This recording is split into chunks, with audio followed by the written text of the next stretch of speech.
Okay, I'm going to call the October 12th, 2022 meeting of the Manitou Springs Planning Commission to order. And the first item of business is approval of the minutes of the September 14th meeting. Oh, sorry. We'll start with the roll call. Thank you. Commissioner Brocktenbach, Here. Commissioner Latimer, Here. Commissioner Storm, Here. Commissioner Graybill, Here. Commissioner Lewis, Commissioner Casey. Here. And I'm Commissioner Delwich. Okay, next item is approval of the minutes of the September 14th meeting. Motion to approve. I'll second that. All those who were there, vote. And that's 4 votes and 3 abstentions for people who weren't at the meeting. So now move on to the business part of the meeting, and I'll just start by describing the process we follow. We'll call an item for consideration, and planning staff will describe what the request is and what their analysis and findings are and what the recommendations are. Following that, we'll allow the applicant to state their case. Following that, we will open the hearing to the public, and anyone in the public is entitled to make their comments regarding the item under consideration. And after that, we will close the business portion of the public comment portion of the meeting. We'll deliberate and we'll vote on, take an action on it, vote in support or possibly denial, or possibly we'll table something, or we could possibly make a slight modification to what the applicant's request is. And as we go through the process, we're guided by our zoning and subdivision code, and we make interpretations based on what's stated there. We're not a legislative body. We just make our decision based on what's in the code. So with that, are there any conflicts or ex parte contacts? Okay, seeing none, we'll move right on to new business. The first item is variance 2210, front yard setback 10.8 feet where 15 is required, 357 Pilot Knob Avenue, Michelle Anthony applicant on behalf of Isla Quinn owner. And variance 2211, a side yard setback 1 feet where 7.5 is required, same applicant and same address. Thank you, Chair Delwich. This is Chelsea Stromberg, Senior Planner. Unfortunately, Hannah Van den Boeken was not able to be at the meeting tonight. She apologizes, and I apologize for all of our technical difficulties.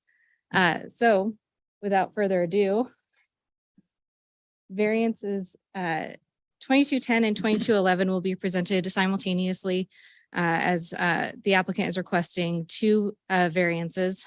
The first is a front yard setback variance to allow 10 inches where 15 feet is required, and a side yard variance of 1 foot where 7 feet 6 inches is required. This is a general residential zone district. Though this accessory structure as a garage is currently a legal non-conforming structure and is already encroaching into the setbacks, these variances are required because the property owner intends to raise the foundation of the structure by 2 feet. Because of that elevation change, in doing so, staff determined that the structure will no longer have legal non-conforming status and therefore is subject to review by the City Planning Commission. The accessory structure was constructed in approximately 1950, according to the El Paso County Assessor, and over time, the road grade has been raised in relation to the entrance of the garage, rendering the garage inaccessible by vehicle. The applicant is proposing to raise the elevation of the garage, but leave it in the same footprint. So these variances are, again, already in existence as legal non-conforming. However, by making these changes, they will lose that status and need variances. Last week, the Historic Preservation Commission approved a material change of appearance certification MCAC 2213 for the height modification with two conditions. The first, that the garage door and window materials will be approved by staff prior to installation. And the second, that the structure, including the more visible foundation, will be painted to match the principal structure. In accordance with Manitou Springs Municipal Code, no variance shall be authorized unless the Planning Commission finds that all of the following criteria have been met. The applicant would suffer a hardship as a result of the application of the code. The owner, in order to continue to live in the home, requires covered parking in the winter, and having an inaccessible garage presents a barrier to having covered parking. Nearby similarly situated garages have not experienced the same topographical discrepancy as this garage. Number two, there are no design alternatives or alternative locations for structures that would eliminate the need for the requested variance. The design alternative of providing a sloped driveway to connect the garage as it presently sits to the street was considered. However, because the garage is only 10 inches from the street, the grade of that driveway would be too steep, either causing the vehicle to bottom out or to hit the top transom of the garage door. So that alternative was considered and determined to be ineffective. Number three, the enforcement of the provision of the code deprives the applicant of rights enjoyed by a majority of the other properties in the same zone district. Several nearby neighbors have similarly situated garages that connect to the street and encroach into modern setbacks. Number four, the need for variance does not result from the actions of the applicant or his or her agent. The current owner purchased the property with the pre-existing legal non-conforming garage. Number five, reasonable protections are afforded adjacent properties. The proposed raising of the structure would not substantially increase the nonconformity. Number six, the requested variance will not A, cause an undesirable change in the character of the neighborhood, B, result in development of areas at risk of natural hazard, or C, have an adverse effect on the physical or environmental conditions of the surrounding property. The proposed solution creates as minimal of a disturbance as possible. The garage is not moving from its current footprint, but the foundation is being raised 2 feet, which brings the garage height from 12 feet to 14 feet approximately. No adverse impacts or hazards are anticipated. And number seven, the granting of the variance will A, observe the spirit of the code, B, secure the public safety and welfare, and C, ensure that substantial justice is done. The variances will allow the use of a vacant garage that will enable a resident to safely access their vehicle in the winter. We have a couple photos showing the garage as it exists. And then photo simulations showing the garage with that 2 feet addition. I believe the applicant will explain her method for ensuring that these photo simulations are accurate. Should the Planning Commission find it appropriate to grant the variances, staff recommends the following condition. Number one, that the garage shall not be raised more than is necessary to allow access between the garage and the roadway. And this concludes my presentation. Thank you. Any questions for staff? Do we have the dimensions of that garage? I'm just curious. It's approximately 200 square feet. I can assume a little over 10 feet and a little under 20 feet. Thank you. It just looked in the picture, it looks like a garden shed. Calling it a garage is generous. Okay. But it is for a car. Yeah. Other questions? Okay, then the applicant can Certainly. state name and address for the record. In case Michelle we don't know who Anthony. you are. Sure. Michelle Anthony, 312 North Chestnut Street in Colorado Springs. Isla Quinn, 357 Pilot Knob Avenue, Manitou. And I'm representing Isla as the applicant. So we did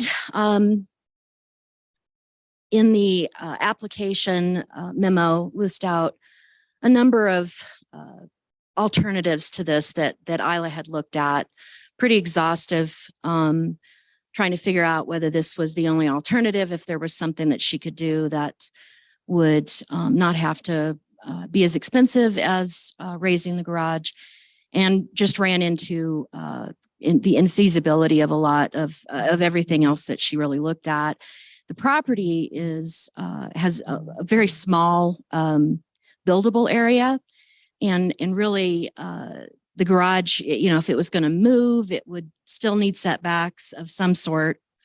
And she has a very small yard, outside area to enjoy. And so looking at all of that, raising the garage really is the only feasible alternative. There are other garages along this street that Isla is aware that had the same issue. Those owners have told her. Specifically, I know the one just to the west of this property, they raised the garage and because the street level had raised. But they did it a number of years ago, and I don't know whether that garage meets setbacks, or I don't believe that it was required at that time, but I also don't remember it being permitted. So in my previous life. So anyway, that's really the long and short of it, is just trying to return the usefulness of this structure by raising it this minimal amount. And in regard to the photo simulation, the beautiful photo simulation that I take full credit for. What I basically did, I can't tell you what scale this is, but I know that it's accurate raising it 2 feet, because basically what I did is we marked a 2-foot line where the building would, you know, where the new bottom of the building basically would be. And I took photos, and then I basically printed out one of them, cut and pasted the building at that 2-foot mark so that it raised it exactly the right amount.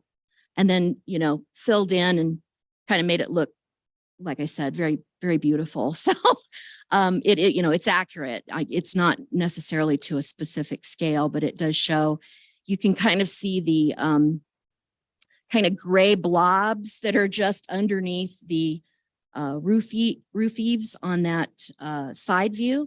The bottom of those basically are right in that area is where the roof eaves were showing from the photo underneath it. So I had taken those out just so that it wasn't really confusing, thinking, well, why am I seeing 2 sets of roof eaves? So that's the method that I used to illustrate, you know, what it's going to look like. Hopefully it'll look a little better in actual life, but it's a accurate depiction. Great. Any questions for the applicant? Yeah, Michelle, it's going to be a drive-in garage, right? Yes. Because yeah, that's the way I think what was confusing me. It looked like you know, you're going to have a 2-foot lip, but no, the No. door is going to be lengthened. The face of it's going to be redone. Yeah, basically by raising it, that right now to get to the garage doors and open them, it goes down a couple of feet. There's like some railroad ties that you go down.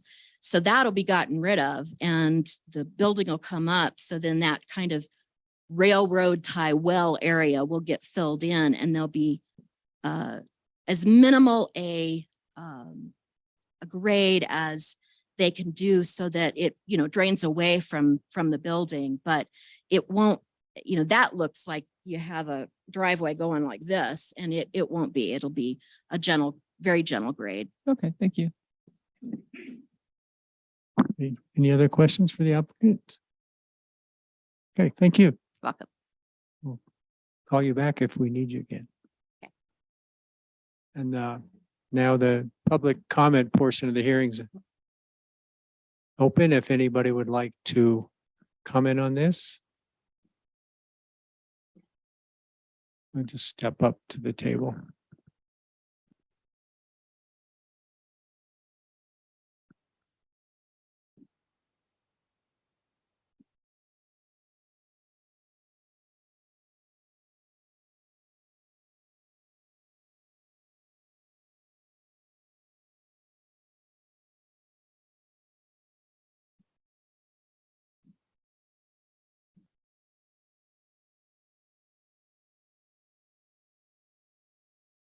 Okay, if nobody's interested, then we'll close the public comment portion of the hearing and we're at the table.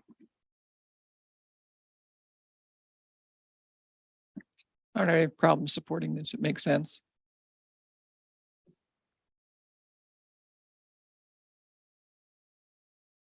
I agree. It needs to happen. Want to make a motion then? I'll make a motion to approve V 2210 and V 2211 variance for pilot knob 357. Trying to see what the staff recommendation. Not really, I'll just say with staff conditions as outlined. Second. We have a motion and a second. Is there any more discussion? If not, then all in favor, say aye, raise your hand. Aye. Okay, and that's unanimous and that's it. You got it. Yeah.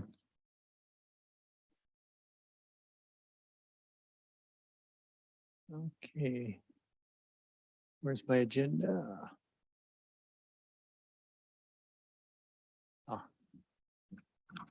Okay, next item of business is major conditional use 2204. Multi-use inn at 412 El Paso Boulevard. David Monson and Brian Scully owners. Thank you. This application, MA CUP 2204, has been withdrawn by the applicant. Okay, thank you. And then the next item is minor development plan 2203, non-residential change of use for tour guide company 103 at Ruxton Avenue, Devin Grady, applicant on behalf of Colorado Sukasa Realty owner. Thank you. And once again, this application, MNR 2203, has been withdrawn by the applicant. Okay, thank you. So we'll move on to other business. For the public record, there has been a discussion of a special meeting to discuss the upcoming changes to the municipal or to the zoning code. That is tentatively scheduled for November 17th. Hannah Van Nimmergood will be sending out an email once that is verified. Thank you. And it looks like that's it. There's no council action or updates. One thing I'll just mention for everybody, since we don't typically print out the packets, we stopped doing that. If you are interested, just let staff know a few days ahead and they can print them out for you. And I don't have that information yet. Hannah will be sending out an email. yeah. Oh, I'm sorry. Yeah, And also, if anyone is not receiving the distribution emails, please let me know. It seems that we've been having some technical difficulties with that as well. It seems to be going around. So once again, thank you for your patience. I really do appreciate it. Okay. But yeah, please let me know if you need the emails. Yeah, and I assume once the updated draft of the zoning code is available, Hannah will send out a link to everybody because there is a draft right now. If you're interested in getting just a taste of what it's going to look like, it's got a lot of typos that I think are being worked on, or maybe they're fixed by now, but it still gives a good sense of if you just want to get a feel for how it's being reorganized. And you can just go to the planning page and there's a link to it and it's all online and all the, cross references, references to different sections. So it's a good taste of what it's going to look like. So is there any other business? Okay, then the meeting's adjourned. Thank you. That was a fast